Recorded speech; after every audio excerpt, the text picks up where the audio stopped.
Pencarian Sriwijaya RSJ-182 yang hilang kontak pada Sabtu, tanggal 9 Januari tahun 2021, pukul 14.40 masih terus diupayakan.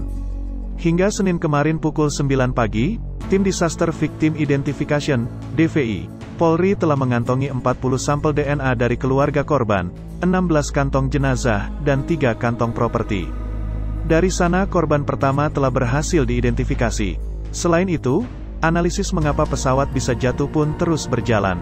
Komite Nasional Keselamatan Transportasi, KNKT, telah mengirimkan 2 orang untuk mengumpulkan rekaman berikut transkrip pembicaraan antara pilot dengan pengatur lalu lintas udara yang bertugas ketika pesawat jatuh.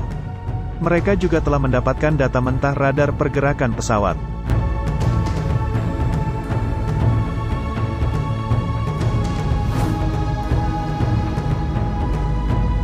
Sementara Basarnas telah menyerahkan komponen yang berhasil ditemukan, yakni Ground Proximity and Warning System, GPWS, radio altimeter, dan alat peluncur darurat.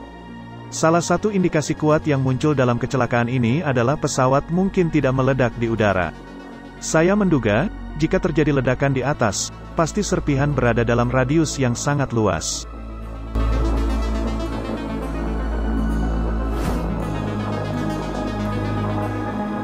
Kemungkinan besar pesawat jatuh masih dalam kondisi utuh, kata Guru Besar Fakultas Teknik Mesin dan Dirgantara Institut Teknologi Bandung Hari Muhammad kepada reporter Tirto, Senin. Berdasar data di Posko SAR Jakarta International Container Terminal 2 Tanjung Priok, per Senin, tim SAR menyisir titik jatuhnya pesawat dalam radius 25 nm garis pantai di 6 sektor dengan luas area pencarian masing-masing 37 nm persegi. Pencarian dilakukan di sekitar Pulau Lancang, Pulau Laki, dan Tanjung Kait. Jangkauan pencarian belum masuk dalam kategori yang Hari sebut radius yang sangat luas.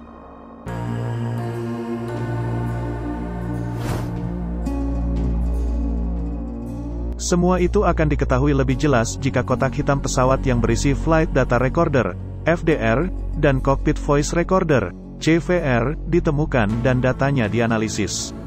Lewat FDR, sikap pesawat, ketinggian, kecepatan, kondisi mesin, dan bidang kendali pesawat bisa diketahui. Bisa diketahui pula, misalnya, apakah mesin atau sistem kendali pesawat bermasalah. Sementara lewat analisis CVR, yang merekam percakapan pilot dan kopilot, dapat diketahui apakah misalnya seluruh orang dalam pesawat hilang kesadaran karena pesawat terbang menukik dengan kecepatan tinggi. Misalnya semua mesin pesawat itu mati tapi pilot masih sadar, mereka masih dapat menerbangkan pesawat dengan cara gliding. Bila Sriwijaya SJ-182 telah mencapai 10.000 kaki, pilot dapat gliding hingga mencapai Bandara Soekarno-Hatta atau Halim Perdana Kusuma. Pun jika terpaksa, dapat mendarat dan mengapung di laut, ditching. Ditching dalam kondisi seperti ini tidak akan memecahkan pesawat. Bisa juga mesin Sriwijaya SJ-182 masih menyala dan berkekuatan penuh, akan tetapi terbang menukik ke bawah dengan kecepatan tinggi. Kalau hal itu terjadi, dengan kecepatan sebesar itu, akan remuk, katanya.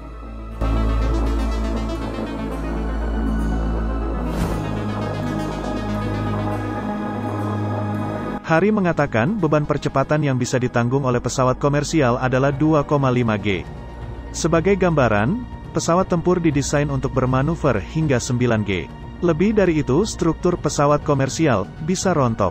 Ketua KNKT Suryanto Cahyono pun membenarkan dugaan ini. Dia bilang pesawat mungkin tak meledak di udara, tapi hancur karena benturan air. Hal ini sementara disimpulkan dari serpihan yang berhasil ditemukan. Menurutnya, serpihan itu tidak hancur mencurigakan, tapi natural karena benturan ke air.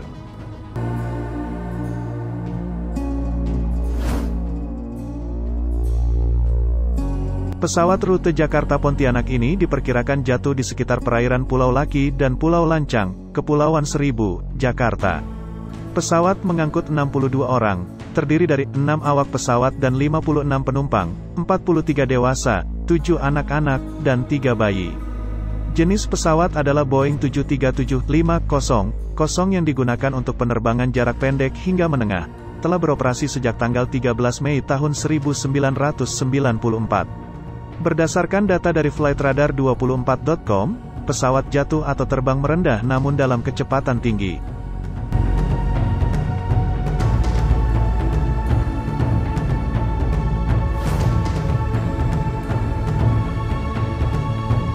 Dari data yang berbasis Automatic Dependent Surveillance Broadcast, ADS-B, pesawat itu diketahui lepas landas dari Soekarno-Hatta pada pukul 7.35 UTC atau pukul 14.35 waktu Indonesia Barat. Lantas pesawat berbelok ke kanan dan mendaki di ketinggian 10.175 kaki ketika melintasi garis pantai pada pukul 14.39 waktu Indonesia Barat.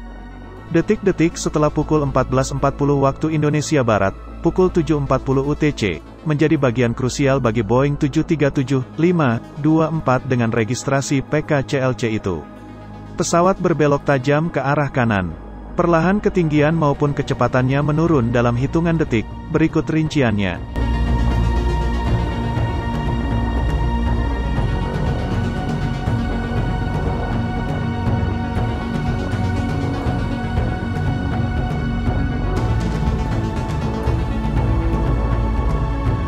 Kemudian, pada pukul 14.40, 27 WIB, pukul 7.40, 27 UTC, pesawat yang pernah dioperasikan Continental Airlines dan United Airlines ini mencapai kecepatan tertinggi selama penerbangan, 358 knots. Dalam kecepatan maksimal tersebut, pesawat justru terbang rendah sekali, hanya 250 kaki.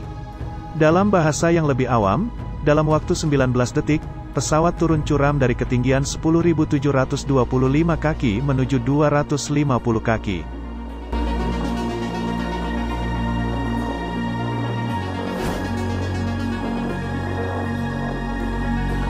Flight Instructor dan Citation V-Jet Captain Gema Guryadi menyebut data-data ini menunjukkan sejumlah kejanggalan.